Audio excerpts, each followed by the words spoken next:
मौलाय सल्ली वसल्लिम दाइमन अबदन अला हबीबिका खैरिल खल्क़ि कुल्लिहिम। मौलाय सल्ली वसल्लिम दाइमन अबदन अला हबीबिका खैरिल खल्क़ि कुल्लिहिम। हुवल हबीबुल्लज़ी तुरजा शफ़ाअतुहु लिकुल्लि हौलिन मिनल अहवालि मुक़तहिम। मौलाय सल्लि वसल्लिम दाइमन अबदन अला हबीबिका खैरिल खल्क़ि कुल्लिहिम। अल्हम्दुलिल्लाहि रब्बिल आलमीन वस्सलातु वस्सलामु अला सय्यिदिल अंबिया वल मुरसलीन व अला आलिहि तय्यिबीन अत्ताहिरीन व अस्हाबिहिल हादीन अल महदीयीन। अम्मा बादु फ़अऊज़ु बिल्लाहि मिनश शैतानिर रजीम। बिस्मिल्लाहिर रहमानिर रहीम। मुअज़्ज़ज़ व मुकर्रम शुरकाए अक़ाइद व मामूलात अहले सुन्नत कोर्स व मकाम मरकज़ अहले सुन्नत मरकज़ी दारुल उलूम अहले सुन्नत व जमात मशीन महल्ला नंबर 1 जेहलम। अल्हम्दुलिल्लाह आज हमारे इस अक़ाइद व मामूलात अहले सुन्नत के कोर्स का छठा रोज़ है और इसके अंदर आज हमारा जिस उन्वान पर हमने गुफ्तगू करनी है, चूँकि रमज़ान मुबारक का महीना करीब करीब है, तो अहकाम ज़कात के हवाले से हमारा जो आज मौजू है वो है अहकाम ज़कात।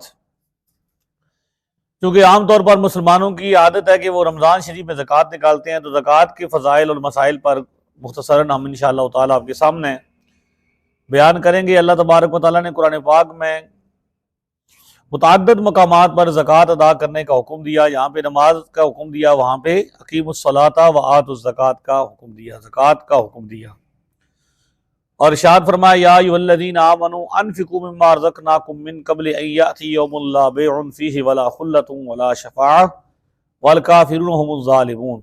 सूरह बकरा आयत नंबर 254 में अल्लाह तबारक व तआला ने इरशाद फरमाया, ऐ ईमान वालो, जो मालो मता हमने तुमको बख्शा है, तुम इसमें से हमारे रस्ते में हमारे हुक्म के मुताबिक खर्च करो, कबल इसके कि क़यामत का वो दिन आ जाए जिसमें न कोई खरीदो फरोख्त हो सकेगी, न किसी की दुनियावी दोस्ती काम आएगी, और ना ही किसी की कोई सिफारिश किसी काबिल सज़ा मुजरिम को बचा सकेगी, और ना ही न मानने वाले असल ही जालिम हैं, न मानने वाले असल जालिम हैं जिनको क़यामत में अपने जुल्म का खुमियाजा भुगतना पड़ेगा।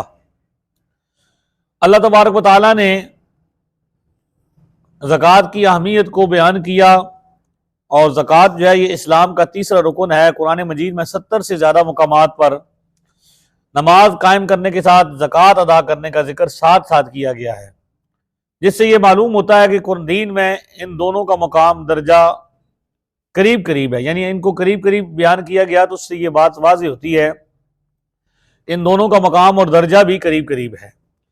इसलिए जब रसूलुल्लाह सल्लल्लाहु अलैहि वसल्लम की वफ़ात के बाद बाज़ इलाकों में ऐसे लोग जो बज़ाहिर इस्लाम कबूल कर चुके थे, तौहीद और रिसालत का इकरार भी करते थे, नमाजें भी पढ़ते थे, लेकिन उन्होंने ज़कात देने से इनकार किया, तो खलीफा बिला फसल खलीफा अव्वल खलीफतुर रसूल हज़रत सय्यदना सिद्दीक़ अकबर रज़ी अल्लाह ताला अन्हु ने इनके खिलाफ जिहाद का इसी बुनियाद पर ऐलान किया था।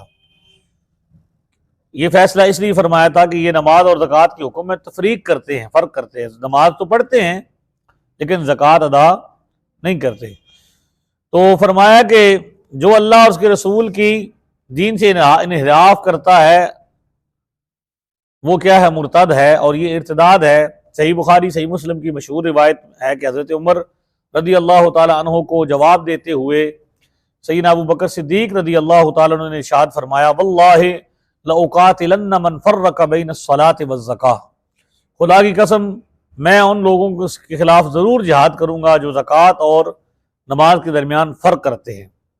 यहाँ से ज़कात की अहमियत का पता चला कि ज़कात ना अदा करना एक गुनाह कबीरा है। ज़कात का इनकार करना, यानी ज़कात फ़र्ज़ ही नहीं है, उसकी फ़र्ज़ियत का इनकार कर देना, ये इर्तिदाद है। इसी बिना पर उनके खिलाफ जिहाद का हुक्म दिया गया। और तमाम सहाबा कराम ने फिर इस नुक्ता नज़र को कबूल कर लिया और सबका इजमा हो गया, यानी इस बात पर इजमाए सहाबा हो गया। तो अब ज़कात में नेकी और इफादियत के तीन पहलू हैं। पहला यह है कि बंदा मोमिन जिस तरह नमाज के क़याम और रुकू और सुजूद के ज़रिए अल्लाह के हुजूर अपनी बंदगी और तज़लील और न्याज़मंदी का मुज़ाहिर जिस्म जान और ज़बान से करता है, इजहार करता है कि वो अल्लाह के हुजूर झुक रहा है, सजदा कर रहा है, अपने आज़ाए जिस्मानिया को, अपनी नाक को अल्लाह के हुजूर झुका रहा है और वो इजहार बंदगी कर रहा है कि मैं तेरा बंदा हूँ, आजिज़ हूँ। तो ये क्या है जी, अल्लाह के हुजूर जिस्म और जान और ज़बान से कर रहा है ना, ये जिस्मानी इबादत है ताकि अल्लाह ताला की रज़ा और रहमत और उसका कुर्ब हासिल हो। इसी तरह ज़कात अदा करके वो माली तौर पर यही न्याजमंदी जाहिर करता है। ज़कात अदा करने से क्या होता है, माल के जरिए, ये माली इबादत है ना, तो माल के जरिए बंदा कुर्ब हासिल करता है। नमाज के जरिए जिस्मानी तौर पर ये जिस्मानी इबादत है, जिस्मानी आज़ाद से, ज़बान से, आज़ाद से, अपने जिस्म की दीगर आज़ाद से वो क्या करता है, इज़हार बंदगी करता है। ज़कात देने से बंदा अपने माल के जरिए इज़हार बंदगी करता है और इस बात का वो सबूत देता है कि यानी बंदा ये इज़हार करता है कि जो कुछ है उसके पास वो असल में किसका है, मालिक कौन है, अल्लाह ताला है। और वो इस बात का यकीन रखता है और उसकी रज़ा और उसका कुर्ब हासिल करने के लिए वो इसको कुर्बान करता है। तो ज़कात का शुमार इबादत में इसी पहलू इसी वजह से है, वरना ये तो माली चीज़ है, किसी को खर्च करना इबादत में इसी वजह से कि इसके ज़रिए जो है बंदा अपने माल को पाक करता है, अल्लाह तबारक व तआला का कुर्ब हासिल करता है। और दूसरा पहलू ये है कि इसके ज़रिए अल्लाह ताला के ज़रूरतमंद और परेशान हाल बंदों की खिदमत और मदद होती है। ज़कात जब आप अदा करते हैं, अगर हमारे माशरे में लोग बर वक्त ज़कात अदा करें, ज़कात को जुर्माना न समझें, तो सारे लोग जिन पर ज़कात वाजिब है, फ़र्ज़ है, वो ज़कात अदा करें तो माशरे से गुर्बत ख़त्म हो जाएगी। ये इस्लाम का इतना खूबसूरत निज़ाम है, इससे बंदों की मदद होती है। बंदों को क्या होता है, बंदों की मदद होती है और उनकी परेशानी दूर होती है। तो लिहाजा अल्लाह तबारक व तआला के हुक्म के मुताबिक जब आप ज़कात को, जिस पर ज़कात फ़र्ज होगी, आप बर वक्त अदा करेंगे तो माशरे के अंदर गुर्बत ख़त्म हो जाएगी। यही वजह है कि जिन अदवार में इस्लाम ने वो दौर देखे हैं, तारीख़ इस्लाम में वो दौर मौजूद है जिनमें हज़रत सैयदना उमर बिन अब्दुल अज़ीज़ रज़ी अल्लाह तआला अन्हु के दौर के बारे में जिक्र किया जाता है कि जब वो ज़कात, वो वक्त था कि सिर्फ उन्हें 2 या 2.5 साल मिले थे, तो उस मुख्तसर वक्त में ज़कात अदा करने वाला ज़कात अदा करके फिरता था और लेने वाला नज़र नहीं आता था। तो आज आप देख लें कि दुनिया की सारी नेमतें आपको नजर आएंगी, बंदा अमीर जो है वो अमीर तर है और गरीब गरीब तर है। जिसके पास है उसके पास इतना है कि उसे समझ नहीं आती कि वो लगाए कहाँ। तो ये माशरे का निज़ाम जो है ना, ये अनबैलेंस इसी वजह से होता है कि हमने अल्लाह तबारक व तआला की तरफ से अता करदा रहनुमाई को अपना नस्बुल ऐन नहीं बनाया। अगर इंसान अपने रब की तरफ से अता करदा रहनुमाई को अपना नस्बुल ऐन बनाता तो ये हालात आज ना देखने पड़ते कि दुनिया की मईशत तबाही के दहाने पर पहुंच चुकी है। सूद ज्यादा हो रहा है और ज़कात जो है वो क्या है, सदक़ात जो है वो क्या है, वो कम होते जा रहे हैं। जबकि अल्लाह ताला फरमाता है कि अल्लाह तबारक व तआला सूद को मिटाता है और सदक़ात को बढ़ाता है। ठीक है जी, यमहकुल्लाहु रिबा व युर्बिस सदक़ात। अल्लाह तबारक व तआला सूद को यानी मिटाता है, सूद में बरकत नहीं होती कभी भी। ये देख लें कि सूदी निज़ाम ने दुनिया को किस तबाही के, आज ये जितने भी मईशत के माहिरीन हैं वो ये कहते हैं कि भाई जो दुनिया की मईशत है वो तबाही के दाने पर पहुंच, ये महंगाई का तूफान बहरान जो बढ़ता जा रहा है, नहीं खत्म हो रहा, ये सूदी निज़ाम की देन है जो आज हम जिसको देख रहे हैं।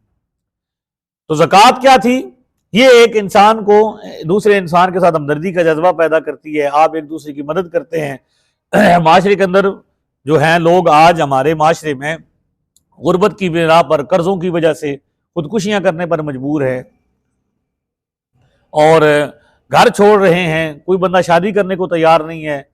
तो क्या वजह है कि ये सारे माशी मसाइल जो हैं। तो दूसरा पहलू ये है कि अल्लाह के जरिए, इसके जरिए आप ज़रूरतमंद और परेशान हाल बंदे जो है अल्लाह के, उनकी मदद होती है और इससे ज़कात अखलाकियात का एक नहायत अहम बाब है।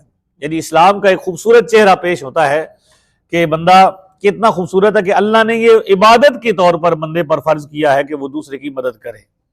ये निज़ाम इस्लाम के अलावा आपको किसी की दूसरे मजहब में नहीं मिलेगा। तीसरा पहलू ये है कि जब माल और दौलत परस्ती यानी दौलत को पूजना और दौलत की ही बंदा जो है वो मोहब्बत में गिरफ्तार हो जाए, ये ज़ाहिर है एक ईमान कुश और नहायत मोहलक रूहानी बीमारी है ना, माल से मोहब्बत करना। तो ज़कात इस इलाज और इस गंदे और जहरीले असरात से नफ्स की तत्हीर और तज़किया का जरिया है। यानी बंदा माल से मोहब्बत करता है और माल की मोहब्बत में वो इतना आगे निकल जाता है कि अच्छे बुरे का, अपने बुराई का लिहाज वो क्या कर देता है, ख़त्म कर देता है। हमारे माशरे में आप इसके कई मनाज़र देख सकते हैं कि बाप बेटे को कत्ल कर रहा है माल की वजह से, ज़मीन की वजह से। बेटे ने बाप को कत्ल किया, भाई ने भाई का गला घोंटा, माँ बहन की और रिश्तों की पहचान ख़त्म होगी। तो ये असल में वो लालच है जो मालो दौलत की जो मोहब्बत है ना, दौलत परस्ती की वजह से हम में पैदा हुआ है। आज हम में से हर बंदा अपना चबाला दूसरे से बड़ा करना चाहता है। हमारे बच्चे, हमारे नौजवान बाहर जाने के लिए तरसते हैं, कोई वक्त निकले बाहर जाके वहाँ पे, हत्ता के मुश्किल तरीकों से वो गैर कानूनी तरीकों से दूसरे ममालिक में दाखिल होते हैं। हत्ता के कितने तादाद में, सैकड़ों की तादाद में बच्चे जो हैं वो फौत भी हो जाते हैं। किसी को बॉर्डर पर गोली लग जाती है, कोई पानी में डूब जाता है, किसी का गला दम घुट जाता है तो वो मर जाता है। ये किस लिए है? ये दौलत परस्ती इतनी बढ़ गई है कि हम में से हर बंदा ये चाहता है, वो शॉर्टकट इख्तियार करता है। लिहाजा उसने जायज नाजायज, अच्छे बुरे बुरे की पहचान खत्म कर दी। नतीजतन क्या हुआ कि वो रिश्ते क्या है, एक दूसरे से दूर हो गए। लेकिन जब आप ज़कात के निज़ाम को देखेंगे, आप ज़कात अदा करेंगे तो नफ्स जो है ना, इसकी पाकीज़गी, नफ्स आपका पाक हो जाएगा। आप किसी की मदद करेंगे तो उस रूहानी कैफियत की लज्जत आप महसूस करेंगे। खुद आप देखेंगे, अगर आप किसी की मदद खुदा के लिए कर रहे होंगे तो उसकी मदद करते हुए आप पर एक सरशारी का कैफियत तारी होगी। इस कैफियत को महसूस तो करें आप कभी। इसका अल्लाह ताला ने कुरान पाक सूरह तौबा में बयान किया, 103 नंबर आयत, खुज़ बिन अम्वालिहिम सदक़तन तुताहिरुहुम व तुज़क्कीहिम बिहा। ऐ मेरे महबूब सल्लल्लाहु अलैहि वसल्लम, आप मुसलमानों के मालों में से सदका यानी ज़कात वसूल कीजिए, जिसके ज़रिए इनके दिलों की तत्हीर और इनके जानों का तज़किया हो, दिल पाक हों और इनकी जानें क्या हो जाएं, उनको तज़किया हासिल हो। युज़क्कीहिम, वैसे भी नबी सल्लल्लाहु अलैहि वसल्लम का एक मनसब है पाकीज़गी अता करना।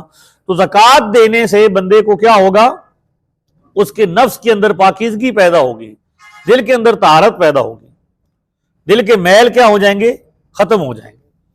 तो ये देख लें आप इसको। दूसरी जगह में अल्लाह ताला ने इरशाद फरमाया, वसयुजन्नबुहुल अत्क़ल युअती मालहू यतज़क्का। वो शख्स इस दोज़ख की आग से नहायत मुत्तकी बंदा दूर रखा जाएगा। इस आतिश दोज़ख से वो नहायत मुत्तकी बंदा दूर रखा जाएगा, जो अपना माल राह खुदा में इसलिए देता हो कि इसकी रूह और इसके दिल को पाकीज़गी हासिल हो।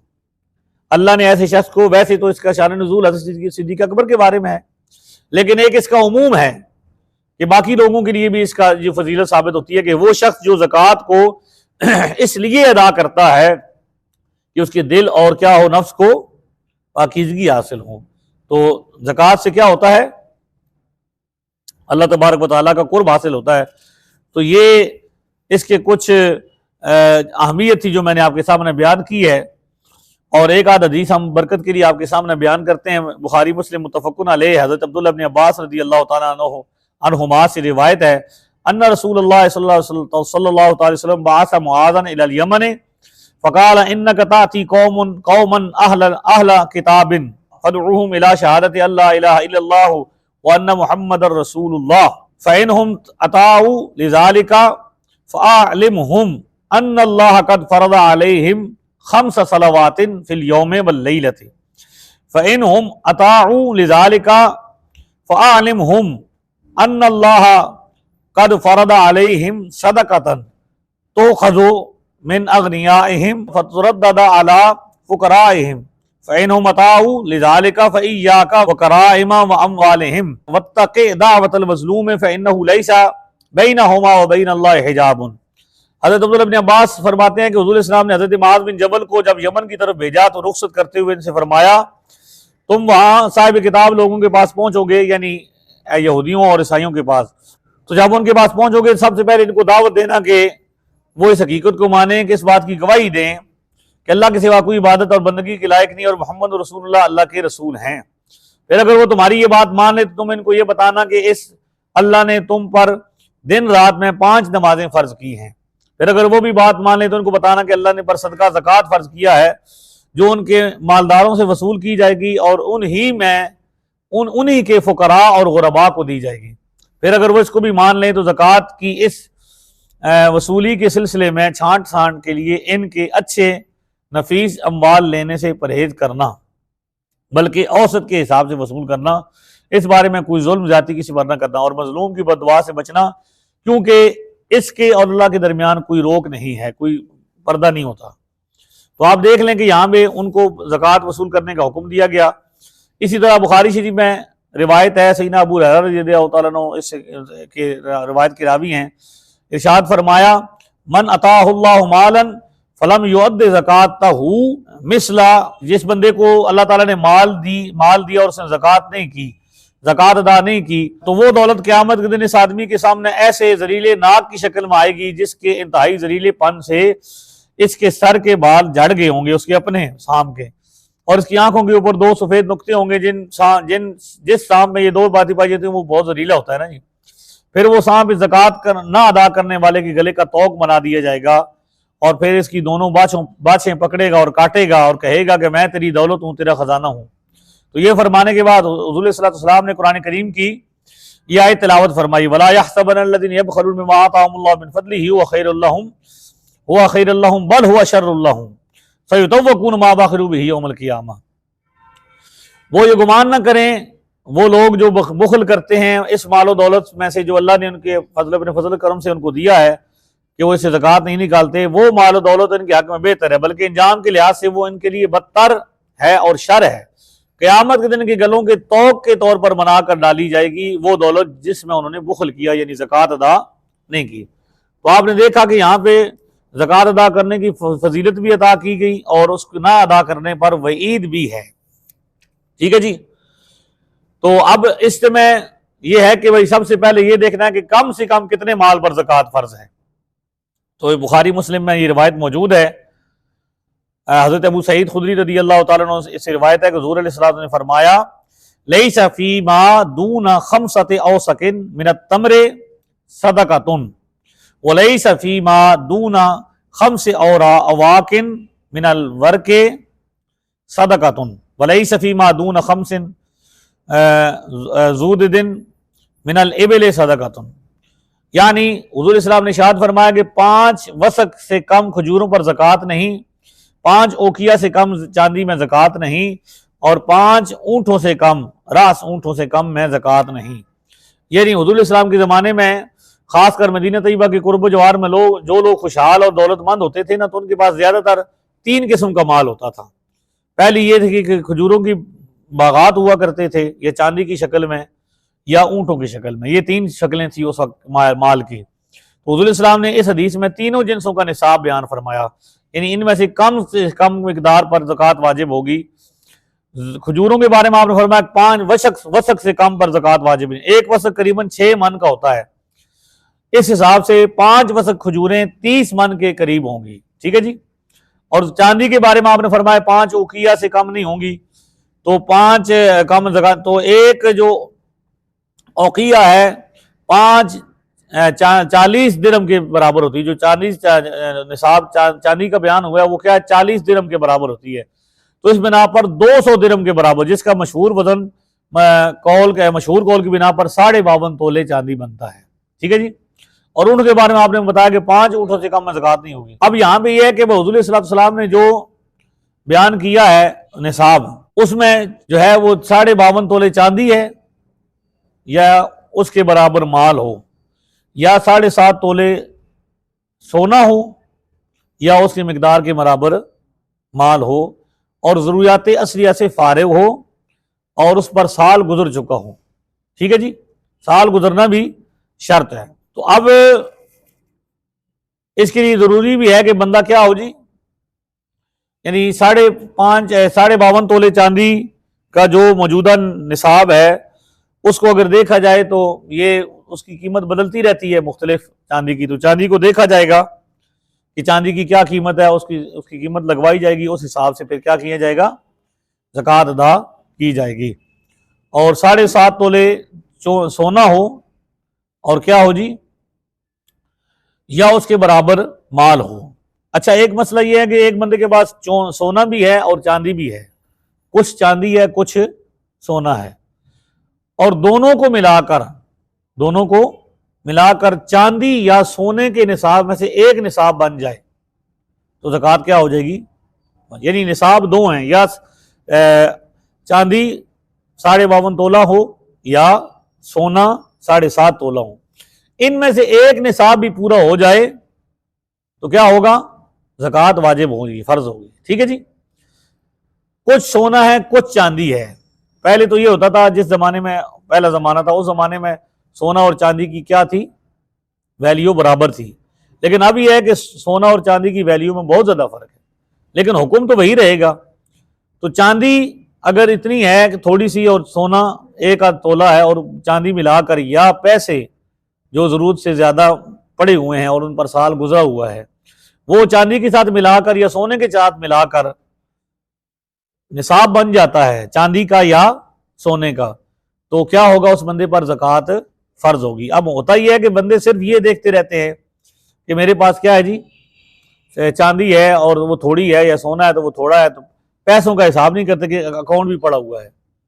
तो उस सूरत में क्या होगा, ये बहुत एहतियात की जरूरत है। एक बंदे के पास सिर्फ सोना है और वो क्या है, 7.5 तोले चांदी से, 7.5 तोले के वजन से कम है, और इसके अलावा ना चांदी है ना कोई पैसे हैं, कुछ माल जरूरत से ज्यादा पड़ा हुआ नहीं है, सिर्फ सोना ही सोना है, तो बेशक अब इसकी कीमत तो बहुत ज्यादा बनती है। अगर 6 तोले सोना हो तो कीमत बहुत ज्यादा बनती है, लेकिन ज़कात फर्ज नहीं होगी।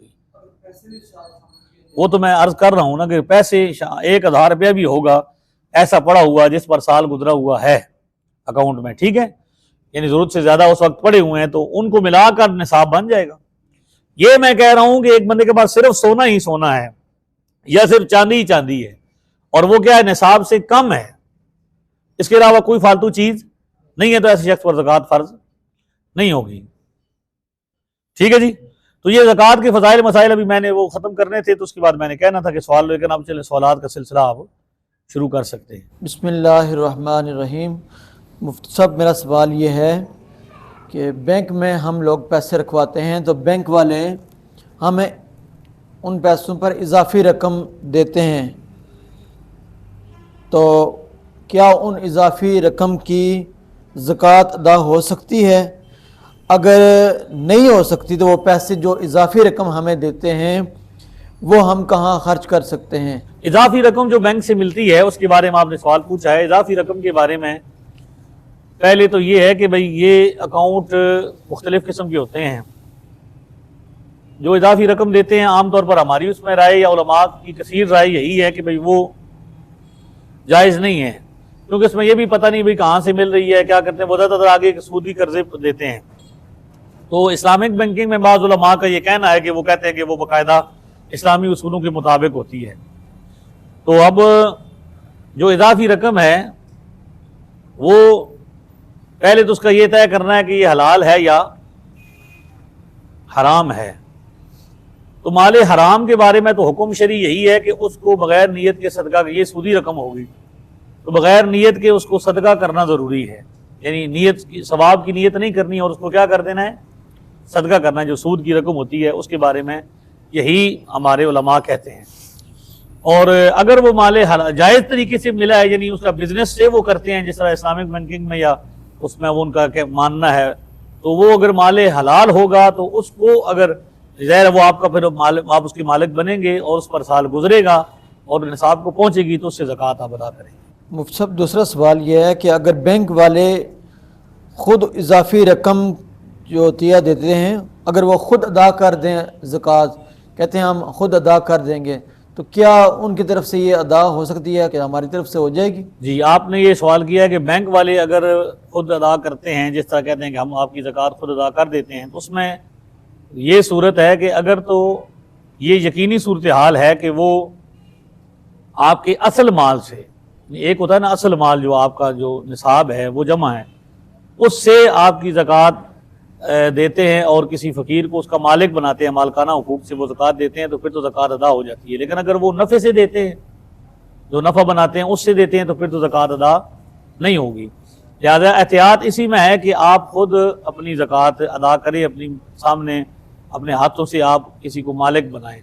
बैंक में ये होता है कि उनका ये भी नहीं पता कि वो असल माल से अदा कर रहे हैं या आपके जो नफ़ा है उससे अदा कर रहे हैं, और उसमें फिर ये भी कोई नहीं पता कि वो किसी को मालिक बना रहे हैं, जहाँ पे दे रहे हैं वो निसाब बनता भी है या नहीं है, या आप जिस ज़कात दे रहे हैं वो ज़कात का मसरफ है भी या नहीं है। लिहाजा ये सारी चीज़ें आपकी आंखों से ओझल हैं, आपको नहीं पता।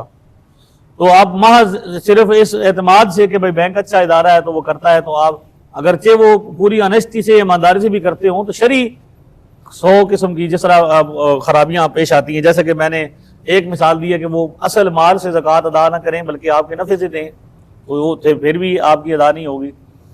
और दूसरा ये है कि वो किसी को मालिक ना बनाएं, मालकाना हुकूक से अदा ना करें, या कहीं ऐसी जगह पे वो दे जहाँ पे शरी तौर पर वो मसरफ बनता ही ना हो। तो लिहाजा एहतियात इसी में है। हम इसमें यही अर्ज़ करते हैं कि बंदा खुद अपने हाथों से अपनी ज़कात अदा करे, बैंक की दी हुई ज़कात का एतबार न करे। मुझसे मेरा तीसरा सवाल ये है कि मौजूदा दौर में ज़कात के लिहाज से कोई ऐसा बैंक का नाम बता दें जिस पर हम ये सोच सकें कि बैंक ये ठीक है, कोई ऐसा बैंक किसी का नाम बता दें। इस हवाले से तो फिर वो मुफ्तियान कराम ही अच्छी राय दे सकते हैं जो बैंक के एडवाइज़र हैं।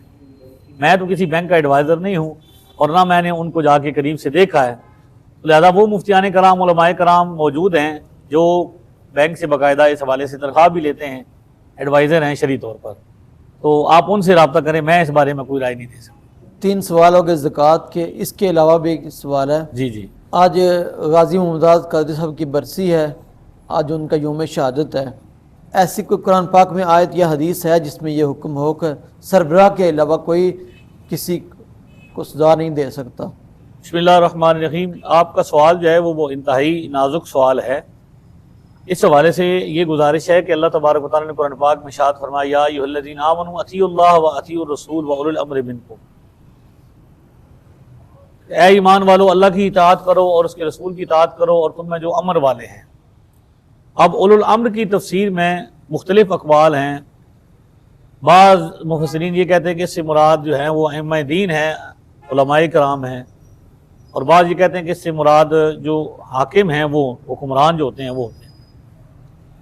तो जो ये कहते हैं कि उसमें हुक्मरान हुकूमत मुराद है, ये भी कसीर तादाद का अक़वाल है और ये भी अक़वाल मौजूद हैं। तो इससे मुराद हम भी ये समझते हैं कि मुराद वही लोग हैं जो हुकूमत वाले हैं, जिनके पास भाग दौड़ है। और इस्लाम का ये निज़ाम भी है कि हदीस बुखारी मुस्लिम में दीगर किताबों के अंदर मौजूद भी है, जिसमें हुज़ूर इस्लाम ने फरमाया कि अमीर की पैरवी करो, अगरचे तुम पर हबशी को किसी को बना दिया जाए।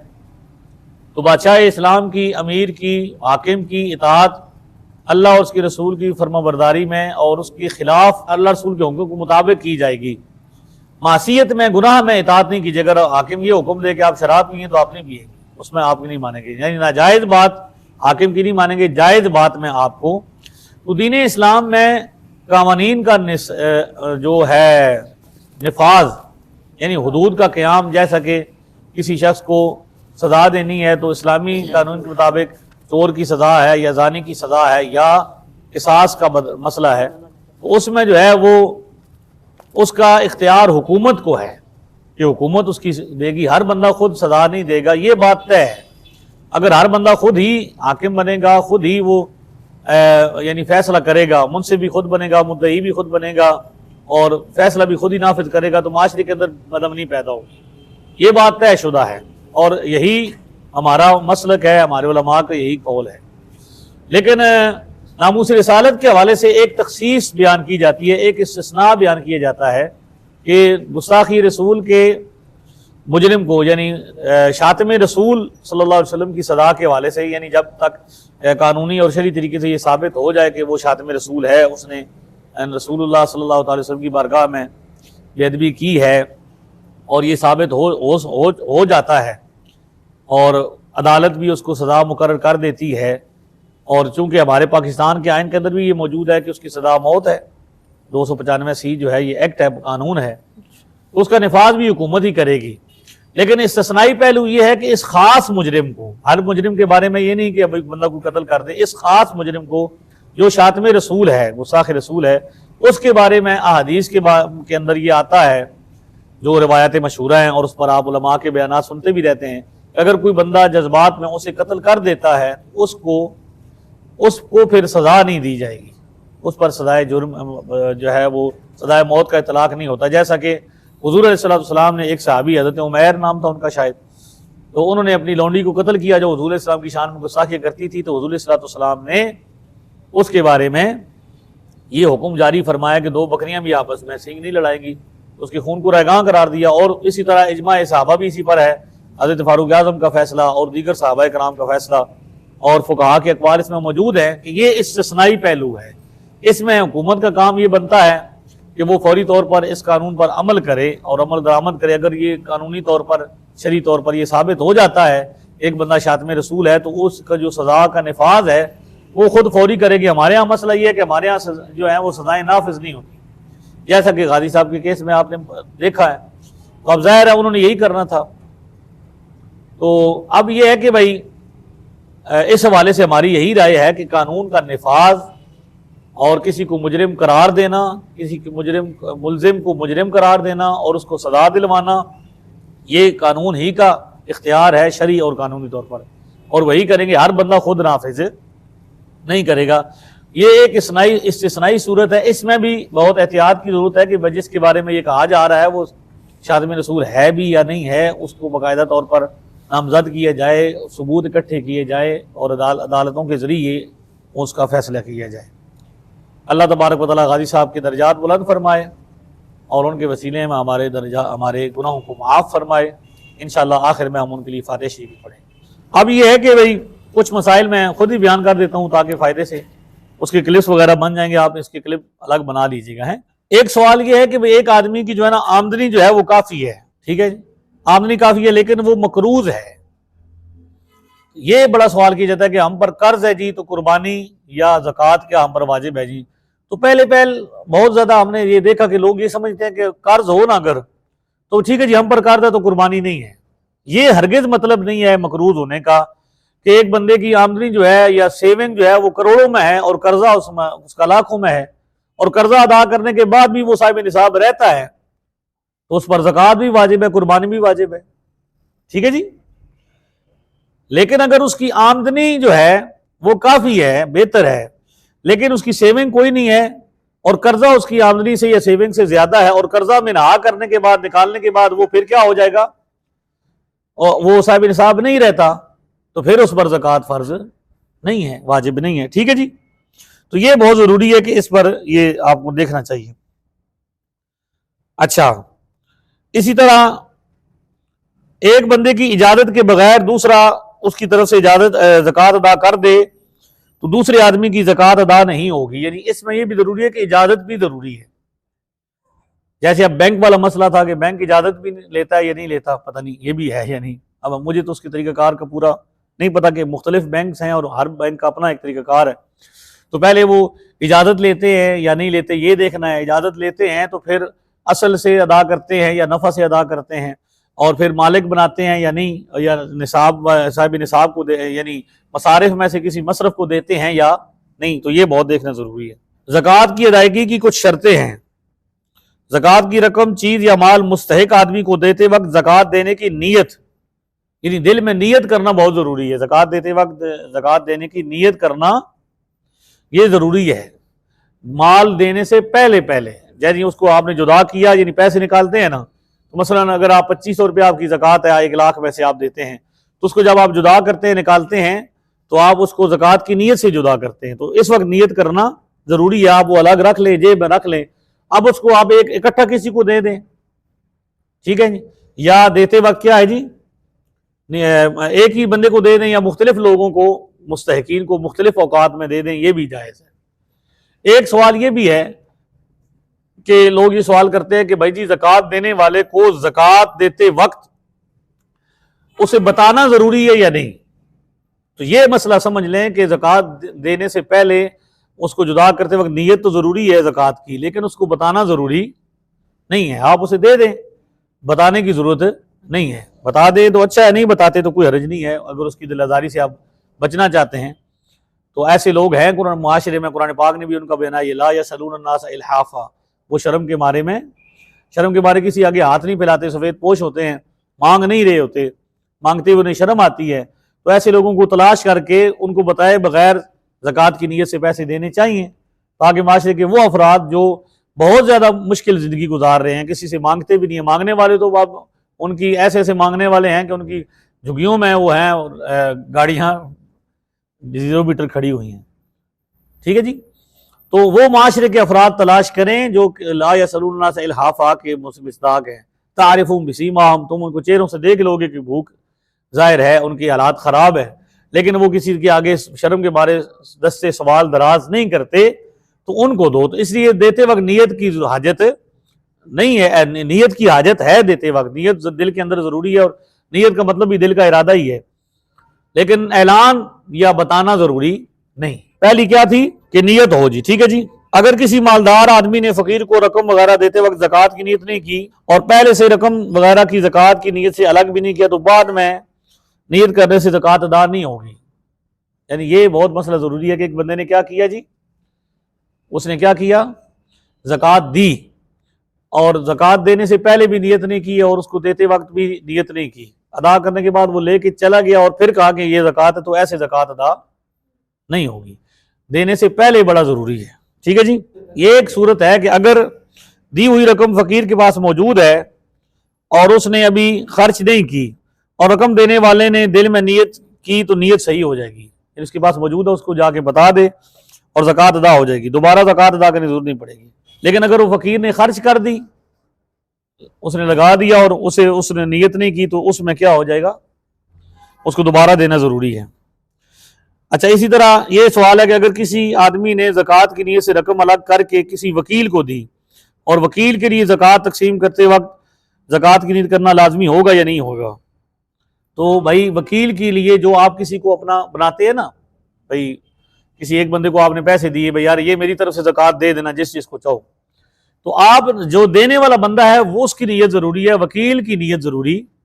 हाँ, वकील तो आपकी तरफ से मुकर्रर हो गया है तो वो देगा। ठीक है जी। अच्छा, एक सवाल ये है कि ज़कात की रकम या माल जिस मुस्तहिक को दिया जाए, इसको बिला एवज मालिक बनाकर कब्जा में देना ज़रूरी है या नहीं।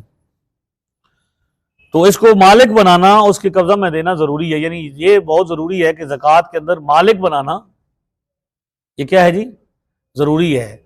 तो इसलिए ऐसी जगहों पर जहाँ पे मिल्क नहीं है बनती, वहाँ पे आप ज़कात अदा, जैसे मस्जिद है तो मस्जिद में कोई बंदा मालिक तो नहीं बनता, मस्जिद में दी हुई मस्जिद में ज़कात इसलिए लगती कि मस्जिद के मामलात में कोई बंदा मालिक नहीं बन सकता। ठीक है। तो बगैर किसी शरई हिला के आप किसी मस्जिद को ज़कात नहीं दे सकते।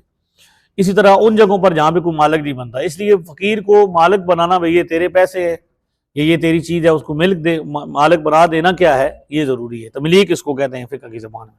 अच्छा, एक सवाल ये है, ये हर साल होता है कि अगर फ़कीरों को अपने घर में बुलाकर खाना खिलाएंगे, यानी ज़कात के पैसों से आप खाना बना लें और क्या करें, ये ट्रस्ट वगैरह बनते हैं, ये बहुत अहम मसला है, इस पर आप गौर फरमाएं कि आमतौर पर ये ट्रस्ट और ये तंजीमें और तहरीकें जो हैं ये करती हैं कि ये ज़कात के पैसों से इफ्तारियाँ करवाती हैं।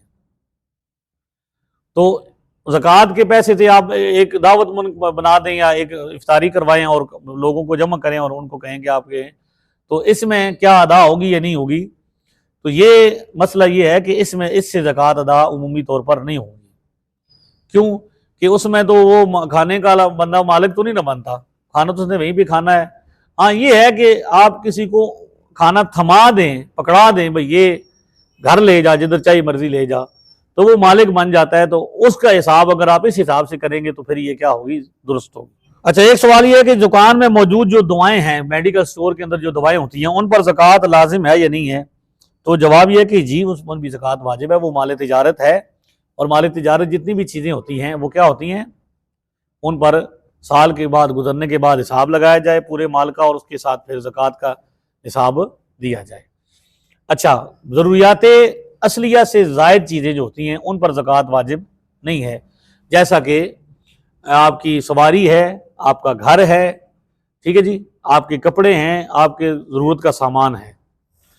तो अब गाड़ियों वाला माहौल है कि गाड़ी एक बंदे ने रखी हुई है, और वो गाड़ी जो है उसने ज़्यादा भी रखी हुई हैं।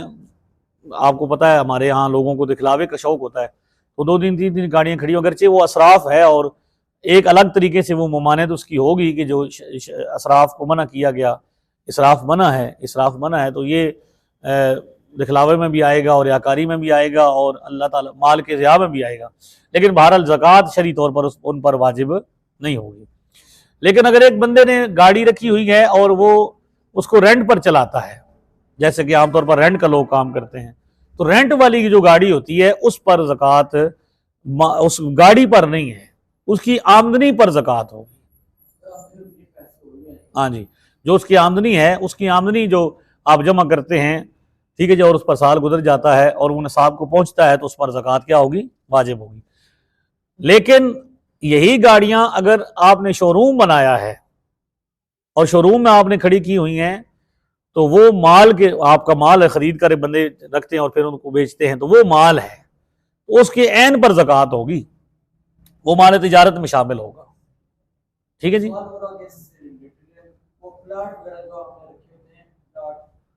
हाँ जी, हाँ, मैं उस पर भी आता हूँ, उस तरफ भी। पहले मैं जो कुछ चीज़ें हैं वो क्लियर कर लूँ, ताकि बाद में जो है वो रह ना जाए कुछ चीज़। होता तो ये है कि मसाइल तो बहुत ज़्यादा हैं कि ज़रूरियात असलिया से ज़ायद जो चीज़ें होती हैं, उसमें एक तो ये था कि वो गाड़ी का मैंने बयान किया। अब ये कि मकानात भी 1 से 2 हो सकते हैं, ज़्यादा हो सकते हैं बंदे के। हाँ जी, तो वो ज़्यादा मकानात भी हों, तो उन अगर वो रहायश के लिए हों, यानी अपनी रहायश के लिए, तो उन पर ज़कात नहीं है। लेकिन अगर प्रॉपर्टी के सिलसिले में जिस तरह लोग खरीदते हैं, बेचते हैं, तो वो माल होगा, तो उनके माल पर जो है वो ज़कात, उनकी जो आप बेचेंगे उनके ऐन पर, असल पर जो माल है उस पर ज़कात होगी। ठीक है जी। अब आपने सवाल किया प्लाट के हवाले से कि भाई प्लाट जो है उसका क्या हुक्म है। तो जो ज़मीन या घर, वो प्लाट जो घर या रहायश के लिए ख़रीदा हो आपने, ठीक है जी, हाँ जी, वो तो असली है, उस पर शरअन कोई ज़कात नहीं है। और इसी तरह वो जो दुकान की गर्ज से खरीदी हो, किस में कारोबार करेंगे, दुकान बनाएंगे, तो वो भी ज़ाहिर आपकी क्या होगी, ज़रूरत में आएगा, तो उससे आप जो दुकानें बनाएंगे या मार्केट बनाएंगे, उसकी आमदनी पर तो ज़कात होगी, उस ज़मीन पर नहीं होगी। ठीक है जी, यानी वैल्यू पर नहीं होगी दुकान पर। ठीक है नहीं। हाँ, अगर प्रॉपर्टी के लिए आपने बनाया, बेचने के लिए जिस तरह बनाते हैं, तो फिर तो उनकी मालियत पर ज़कात होगी। लेकिन वो प्लाट्स जो आपने क्या लिए हो, तिजारत की नीयत से ले हो, यानी बेचने के लिए जिस तरह लोग लेते हैं, एक प्लाट खरीद लिया और नीयत ये है कि क्या करेंगे, उसको आगे प्रॉपर्टी डीलर जैसा करते हैं और नफा कमाया जाएगा, तो ऐसी तमाम प्लाटों पर अगर नसाब के मकदार हो, नसाब तक वो पहुंचे और साल उन पर गुजर जाए, तो हर साल उनकी असल मालियत पर जो है मौजूदा वैल्यू के हिसाब से क्या होगी, ज़कात होगी। ठीक है जी। यानी वो प्लाट जो घर की रहायश के लिए खरीदा, बच्चे को खरीदा, बंदे लेते हैं, चलो ये खरीद लिया है, तो उसमें क्या होगा जी, एक प्लाट एक बंदे ने लिया और उसको वापस उसने लिया था इस नीयत से कि भाई ये क्या करेगा, इस पर घर बनाएगा, तो उस पर ज़कात नहीं है। और अगर उस पर उसको बेचने की नीयत से बनाया कि बेच कर और लेंगे, तो उसकी ज़कात होगी। तो मकान अगर ज़्यादा बनाए, एक बंदे ने मकानात ज़्यादा बनाए और मकानात जो हैं वो 1 से 2 हैं, और वो मकानात पर, लेकिन अगर वो मकान किराए पे लगा देगा, तो किराए पर ज़कात होगी, जो मालियत है, यानी उसकी जो सालाना किराया बनता है वो जमा करते हैं, उन पर साल गुजर जाता है, तो उन पर क्या होगी जी, ज़कात होगी। अच्छा, एक सवाल बहुत अहम है ये कि उधार की रकम निसाब के बराबर हो या इससे ज़्यादा हो, तो उसके वसूल होने के बाद इस पर ज़कात होगी या नहीं होगी। तो भाई अगर वो वसूल होने के बाद तो लाजिम है उस पर ज़कात होगी। ठीक है जी। और अगर उधार की रकम वसूल होने में चंद साल का अरसा गुजर गया, तो पिछले गुज़श्ता सालों की ज़कात भी देना ज़रूरी होगी। वो कर्ज़ जो मिल जाए, ठीक है, जिसकी मिलने की क्या हो, तवक्को हो, तो उसको एडवांस भी आप दे सकते हैं। लेकिन अगर तवक्को ना हो और आप जो है वो आपको पता है कि जिस तरह आजकल होता है कि लोग लारा लगा देते हैं, नहीं मिलती, तो फिर उस पर ज़कात नहीं है। मिल जाए तो मिलने के बाद फिर ज़कात अदा की जाएगी, पिछले सालों की भी। ठीक है जी।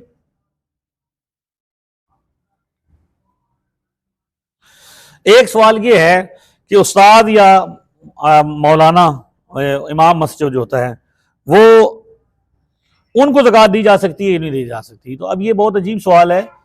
इसमें हैसियत का कोई कैद नहीं है, वो उस्ताद हैं या आलिम हैं या क्या कहते हैं खतीब है या इमाम है या मजदूर है, दुनिया जिस तबके से भी वो ताल्लुक़ रखता है, अगर वो अहलुल बैत से नहीं है, ठीक है, अहलुल बैत से मुराद ये है कि वो हज़रत अली की औलाद ना हो, हज़रत अब्बास की औलाद ना हो, हज़रत अकील जाफ़र की औलाद ना हो, ठीक है जी, और यानी आले अली, आले अब्बास, आले हारिस, आले अकील, ठीक है, ये वो ख़ानदान हैं जिनको ज़कात नहीं दी जा सकती। तो अब इसमें हमारे यहाँ सिर्फ ये समझा जाता है कि सैयद ही जो है, क्योंकि हमारे उर्फ में सैयद जो है वो फातमी औलाद को कहा जाता है, इमाम हसन और इमाम हुसैन की जो औलाद है उनको ही सैयद कहा जाता है। तो इसलिए लोग ये समझते हैं कि सैयदों को ज़कात नहीं दी जा सकती। तो हमारे उर्फ के मुताबिक सिर्फ सैयदों को नहीं बल्कि आवानों को भी ज़कात नहीं दी जा सकती। आवान भी जो है वो हज़रत अली मुर्तज़ा रज़ियल्लाहु तआला अन्हु की औलाद हैं, हज़रत अब्बास बिन अली जो अलंबरदार हैं उनकी औलाद से हैं, और इसी तरह बाकी जितने भी हाशमी कुरैशी ख़ानदान हैं जिनका नस्ब हज़रत अब्बास तक पहुँचे या हुज़ूर सल्लल्लाहु अलैहि वसल्लम के चचा अब्बास तक या हज़रत हारिस तक या आले हज़रत अकील तक या हज़रत जाफ़र तक, ये हज़रत अली के दो भाई हैं, हज़रत जाफ़र और हज़रत अकील, इनकी औलाद या हज़रत अली की गैर फातमी औलाद जो है उन तक भी पहुँचे तो उनको भी ज़कात नहीं दे सकते। ठीक है, तो अगर उस्ताद या इमाम गैर हाशमी हो, ये आम लफ्ज़ आप मैं यानी सिंपल इस्तेमाल कर रहा हूँ, हाशमी को ज़कात नहीं दे सकते। ठीक है, अगर वो गैर हाशमी हो तो हाशमियों को क्या करेंगे आप? पहले तो मैं ये बता दूं कि गैर हाशमी हो तो उसकी, और वो साहिब निसाब ना हो, सफ़ेद पोश हो, और तो उसको आप ज़कात दे सकते हैं, इसमें कोई हरज नहीं है। तो सैयदों की या हाशमियों की आप वैसे खिदमत करें, तोहफ़तन कुछ आप उनको देते रहें, ज़कात के माल से न दें। जी, सैयदों के बारे में हदीस में आया है कि उनको ज़कात नहीं है, हज़रत फातिमा के बारे में। तो क्या हज़रत अली आपने नाम लिया था, उनके बारे में हदीस कभी हमने सुनी नहीं है इस तरह? भाई वो उनको ज़कात नहीं देनी, ये आपने कभी हदीस सुनी ना हो तो आपके सुनना ना सुनना किसी चीज़ पर मौकूफ़ तो नहीं है। हाँ, ना बयान करना भी किसी चीज़ की, हमारा ये दर्स बयान रखने का मकसद ही यही है कि वो चीज़ें जो बयान नहीं होती। सही मुस्लिम के अंदर हदीस शरीफ मौजूद है, जो किताब फ़ज़ाइल सहाबा है, उसमें हज़रत अली के फ़ज़ाइल के अंदर ये हदीस पाक मौजूद है कि वो जो रिवायत यहीं तक बयान की जाती है ना कि भाई आपने फरमाया कि भाई मैं तुम में दो भारी चीज़ें छोड़ के जा रहा हूँ, इन्नी तारकुम फ़ीकुम मुस्तक़लैन, मैं तुम में दो चीज़ें भारी चीज़ें छोड़ के जा रहा हूँ, एक अल्लाह की किताब है और दूसरी क्या है? मेरी अहले बैत है, इतरत है। अब आगे ये है कि वहां पे पूछा जाता है सहाबी रसूल से कि भाई अहलुल बैत कौन है, अगली रिवायत पूरी पढ़े ना, तो उन्होंने फरमाया कि भाई अहले बैत वो हैं जिन पर नबी अलैहिस्सलातु वस्सलाम के बाद सदका हराम है। क्या हराम है जी? सदका। तो अब ये पूछा जाता है कि वो कौन है जिन पर सदका हराम है, तो उस वक्त बताया जाता है कि यह आले अली है, हज़रत अली की सारी औलाद, हज़रत फातिमा और हज़रत फातिमा के अलावा भी, और हज़रत जाफ़र, हज़रत अकील, हज़रत अब्बास, इन सब की औलादें जो हैं वो क्या हैं। और वहाँ पे ये भी है कि क्या उनकी औलाद, उनकी बीवियाँ जो हैं वो नहीं हैं अहले बैत? तो फरमाया हाँ बिल्कुल वो भी अहले बैत हैं, लेकिन उन यहाँ मुराद वो हैं जिन पर सदका हराम है। ठीक है, तो अब हमारे यहाँ तो यही समझा जाता है कि भाई ये सिर्फ अहले बैत जो है वो सिर्फ क्या है, कौन है जी?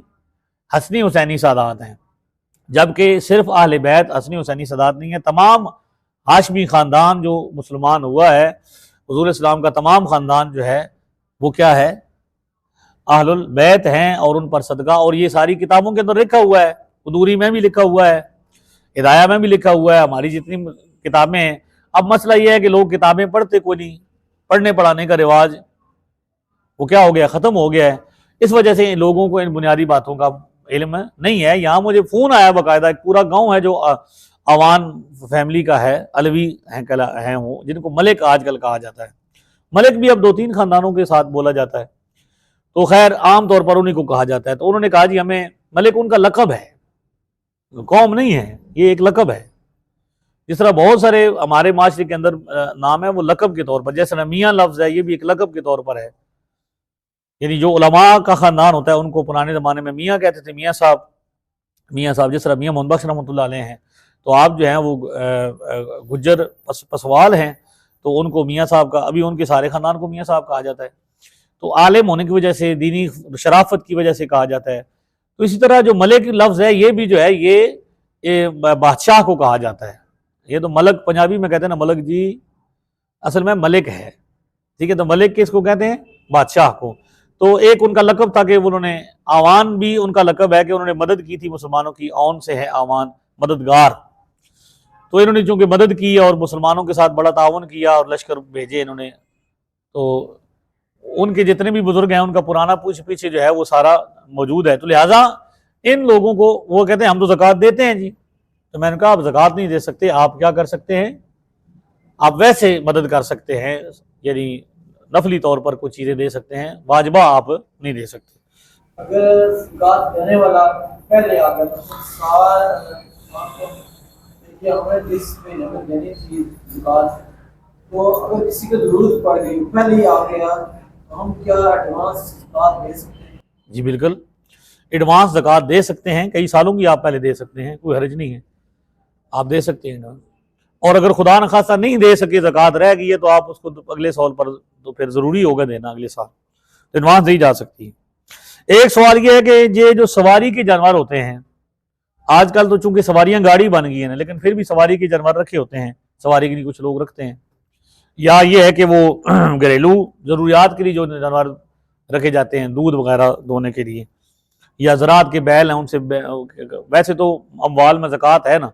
तो अब इसमें यह है कि भाई ये जो दूध देने वाले जानवर हैं और ज़रात के बैल हैं जिनसे हाल वगैरह चलाया जाता है, उन पर ज़कात नहीं है, वो ज़रूरियात तस्लीम आते हैं, ठीक है। वो माल मवेशी, क्योंकि उस ज़माने में तो अब जैसे बकरवालों ने रखा होता है, बहुत ज़्यादा माल होता है, तो वो उसमें से बेच के, जब भी कोई ज़रूरत पेश आती है तो एक आध बकरा बेच के रख माल लेते हैं, तो वो माल होता है जो ज़रूरत के लिए होता है घर में, तो उन पर ज़कात वाजिब फुक़हा ने कहा कि नहीं है। ज़मीन की पैदावार के हवाले से अब अल्लाह ताला का फरमान है ना कि भाई ज़मीन में से उसका हिस्सा दो, ठीक है जी। वातू हक़्क़हू यौमा हसादिही, खेती के दिन इसका हक अदा करो, ठीक है जी।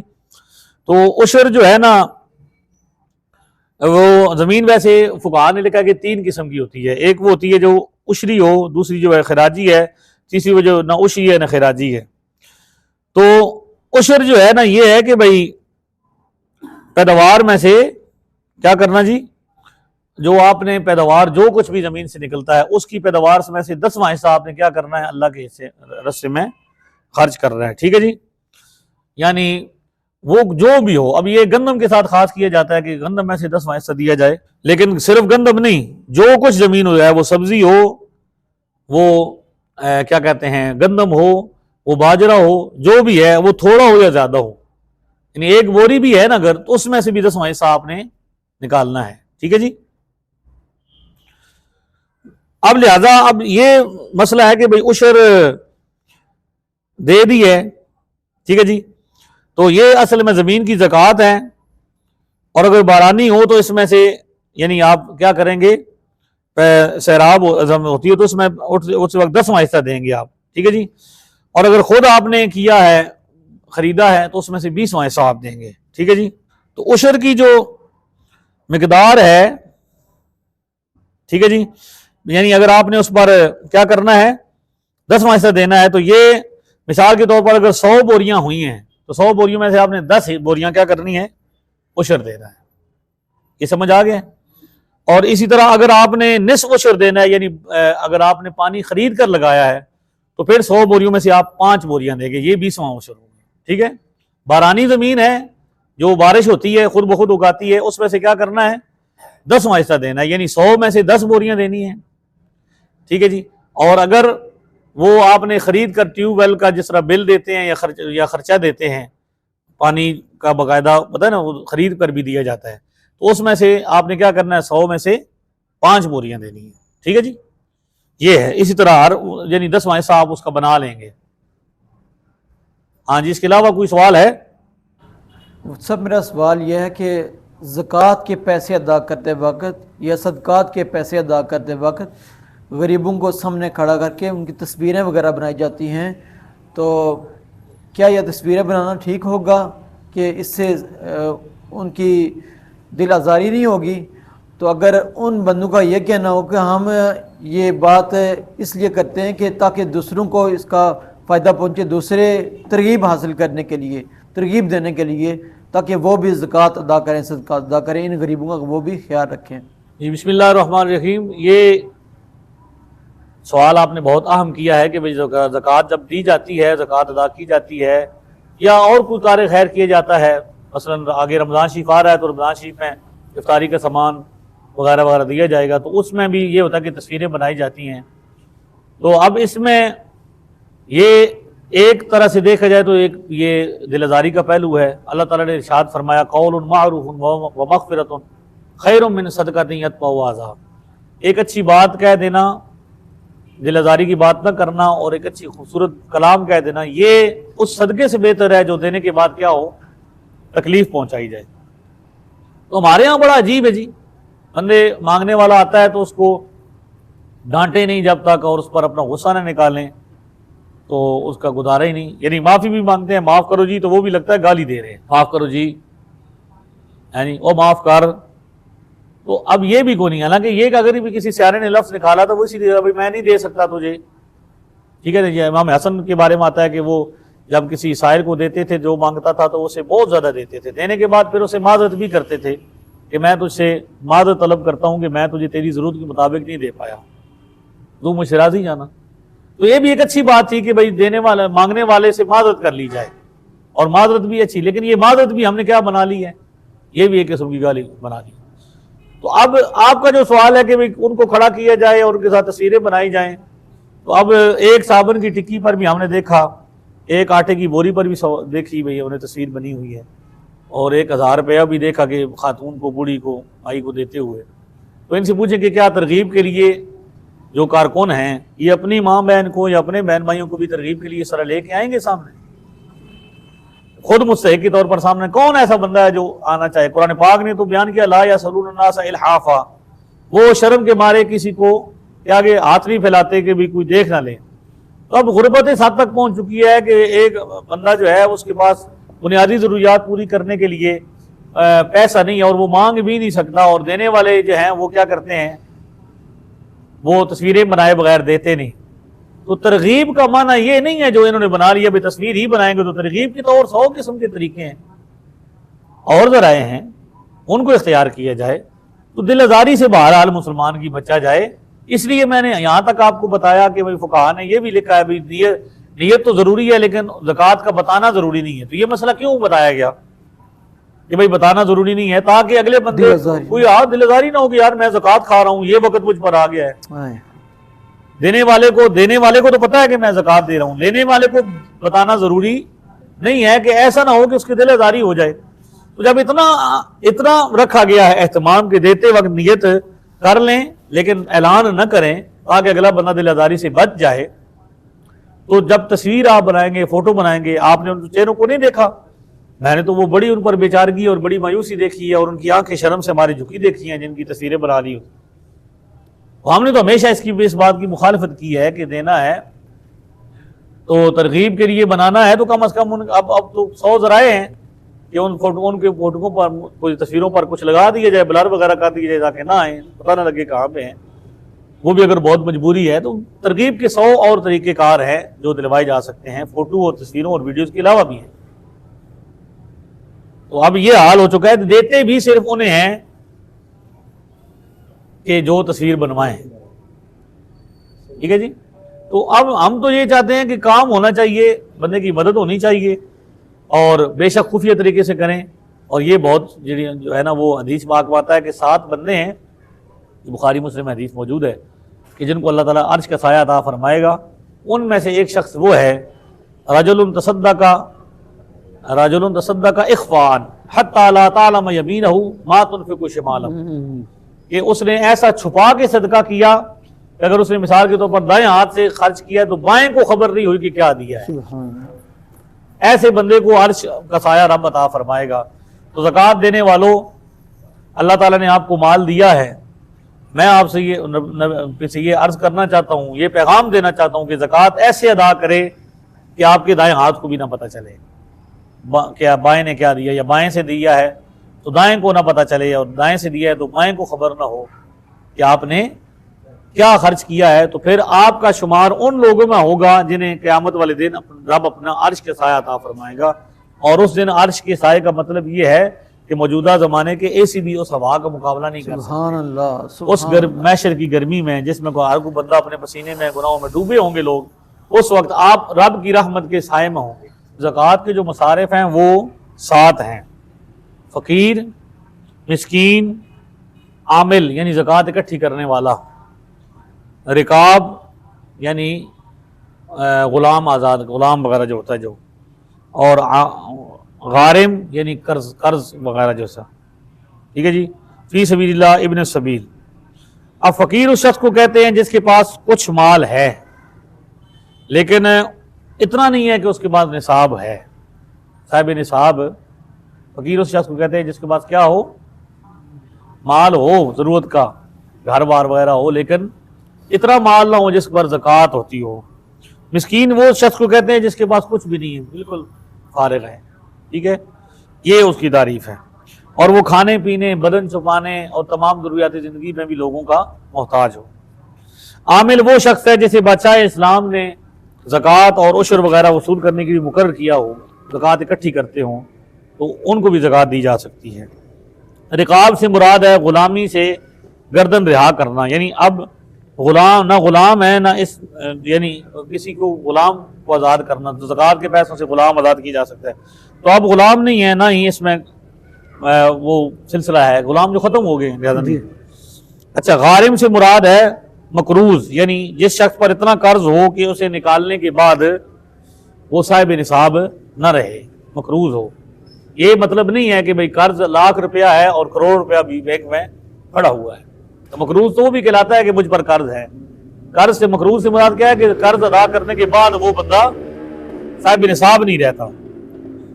और फी सबीलिल्लाह के माना है अल्लाह की राह में खर्च करना, यानी इसमें चंद सूरतें हैं।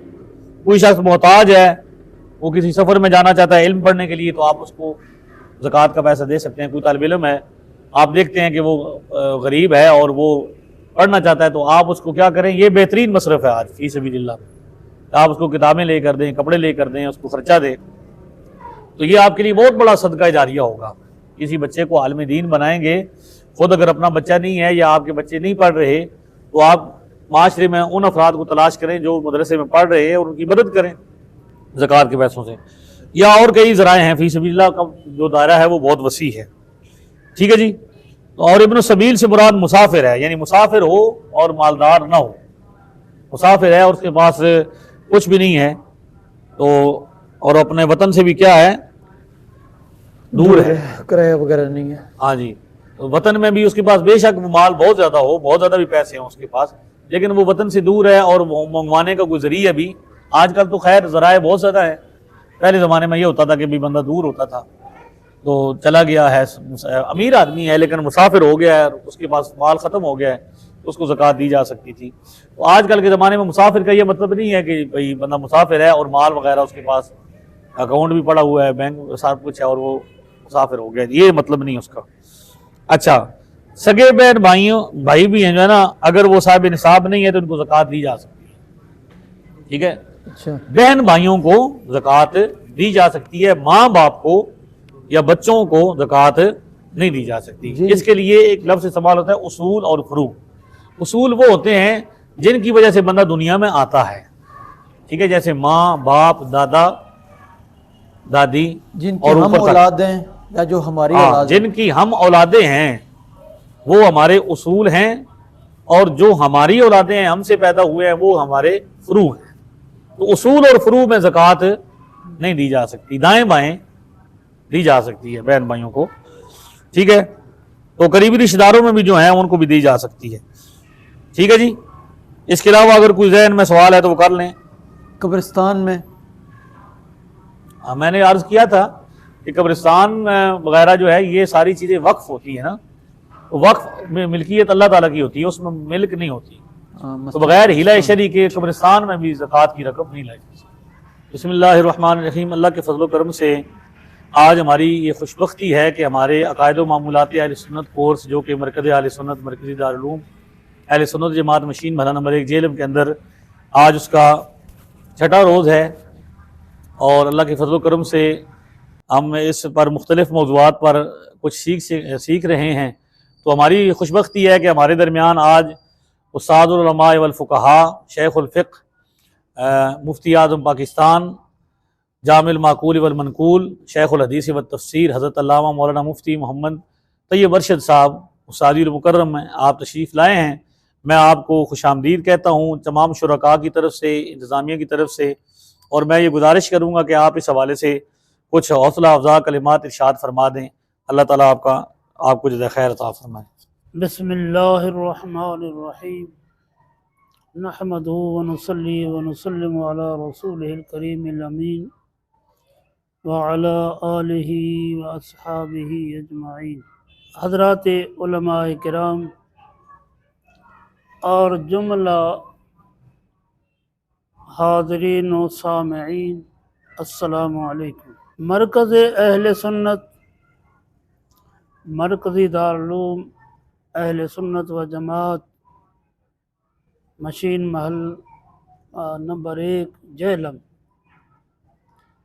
ने अल्हम्दुलिल्लाह बहुत ही मुफीद और वक़्त की ज़रूरत के मुताबिक ये सिलसिला, ये तीसरा सिलसिला गालिबन शुरू है कि जिसमें अकायद अहले सुन्नत की हक़ानियत, तसरीह और अकायद अहले सुन्नत के मुकाबिल जो मुखालिफ अकायद हैं उनके रद्द के लिए और अकायद अहले सुन्नत को दोबाला करने के लिए ये सिलसिले जारी है।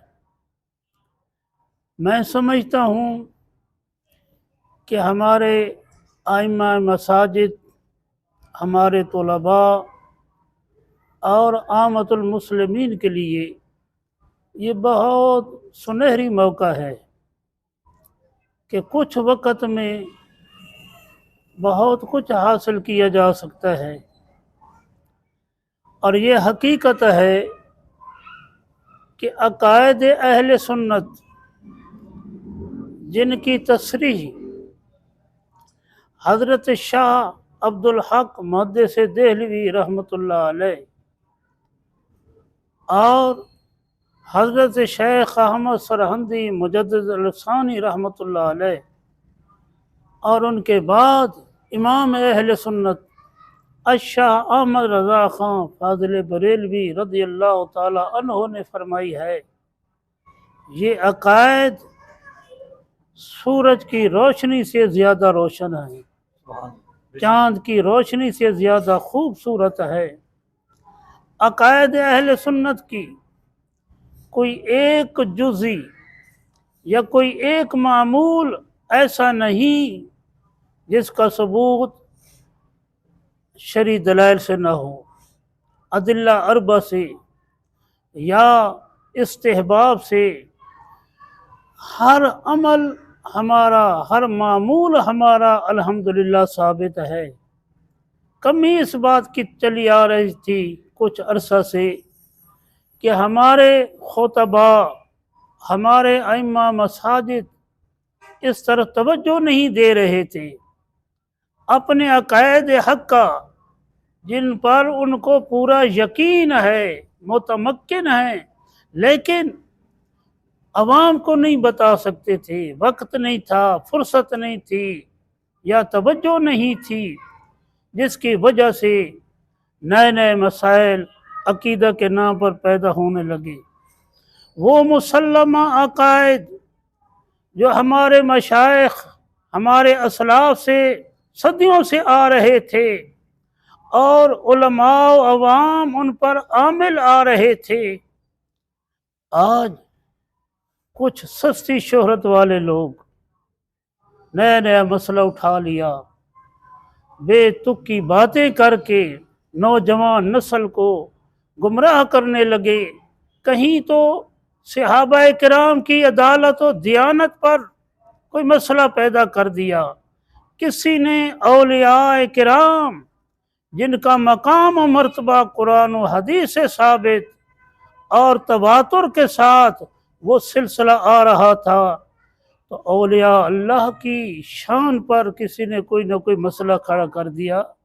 तो उसकी गालिबन वजह यही थी कि हमारे उलमा, खुतबा, हमारे अइम्मा मसाजिद अपने अकायद जो मबनी बर हक़ाइक़ है वो लोगों को नहीं सिखा सके, नहीं बतला सके। तो मेरी गुजारिश है तमाम अइम्मा मसाजिद, चाहे जहलम शहर के हैं या जहलम शहर के अतराफ़ के हैं, उनके लिए ये सुनहरी मौका है कि ज़ौक़ व शौक़ के साथ इन दुरूस में कुछ देर के लिए हाज़िर हूँ। इंशाअल्लाह मुफ्ती आज़म पाकिस्तान हज़रत साहब तशरीफ़ फरमा हैं, ये पूरी रहनुमाई फरमाएंगे।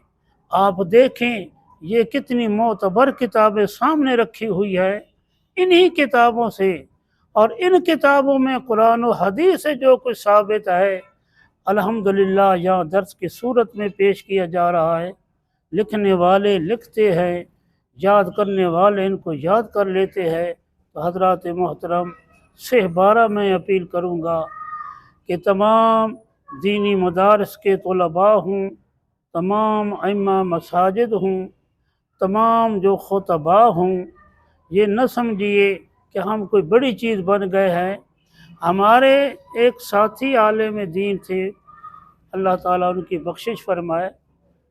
तो फैसलाबाद में मैं था दारूम में, तो उनकी क्लास के कुछ तालिब इल्मों ने बात सुनाई कि आज हमारे उस्ताद साहब ने हमसे पूछा कि बताओ सबसे बड़े आलिम की दलील क्या है। हमने कहा जी सबसे बड़े आलिम दीन को हम कैसे समझें, क्या दलील दें, आप खुद बताएं। तो कहते हैं कि उस्ताद साहब ने फरमाया सबसे बड़ा आलिम वो होता है जो हमेशा अपने अंदर इल्मी कमी महसूस करे, इल्मी कमी महसूस करे कि उसे ये ख्याल है कि ये भी कोई मसला तो है, क्या मुझे मालूम है या नहीं, ये जो मसला है मैंने किसी किताब में देखा है या नहीं देखा। जो इस जुस्तजू में रहता है, यानी हर वक़्त उसकी नज़र व फ़िक्र कुतुब और मसाइल की तरफ रहती हो, तो सबसे बड़ा आलिम वो है। तो हम ये मरकज़ अहले सुन्नत आप सब हजरात को यही दावत दे रहा है कि आप जो अल्हम्दुलिल्लाह अक़ायद हक़्क़ा रखते हैं उनके दलाइल भी आप मालूम करें, उन पर लोगों के जो एतराज़ात है उनके जवाबात भी आप मालूम करें। अल्लाह ताला हम सब का हामी व नासिर हो। रब ताला इस मरकज़ को हमेशा कायम दायम रखे। और ये नए सिलसिले जो है हमारे मुफ्ती साहब ने, मैं तो एक अकीदत के लिहाज से जलदरम ही कहूँगा कि ख़ुद फरमा रहे थे कि इस लक़ब की निस्बत हज़रत ख़वाजा मोइनुद्दीन चिश्ती अजमेरी रहमतुल्लाह अलैह से है। तो ये इनकी काविशें हैं। अल्लाह ताला इनके उम्र में इल्म में बरकत फरमाए, आमीन। सब हज़रात जो जहाँ तशरीफ़ फरमा हैं या कहीं भी सुन रहे हैं, तो एक बार अलहम शरीफ, 3 बार कुल शरीफ, अव्वल आखिर दुरूद शरीफ पढ़ लें। गाज़ी मिल्लत है और अल्लाह ताला उन्हें शहादत का दर्जा नसीब फरमाया।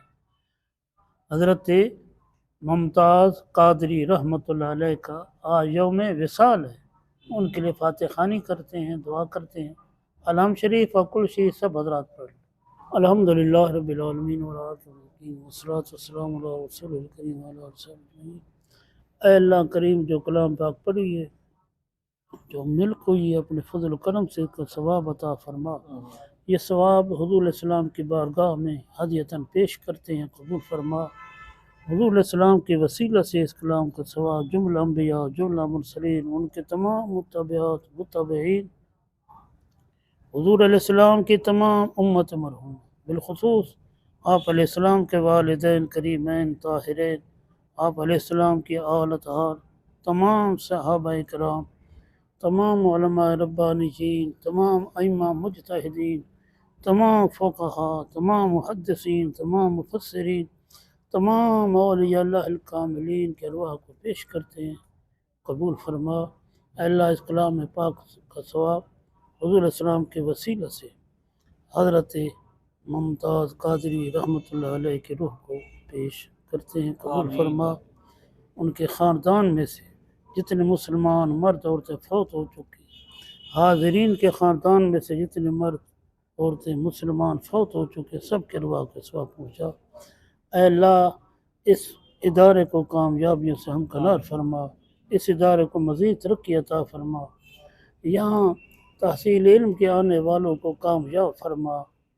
ऐ अल्लाह इल्म दीन उलूम इस्लामिया से इनकी झोलियाँ भर दे, तू रहमत करम फरमा। सल्लल्लाहु तआला अला खैर खल्क़िही।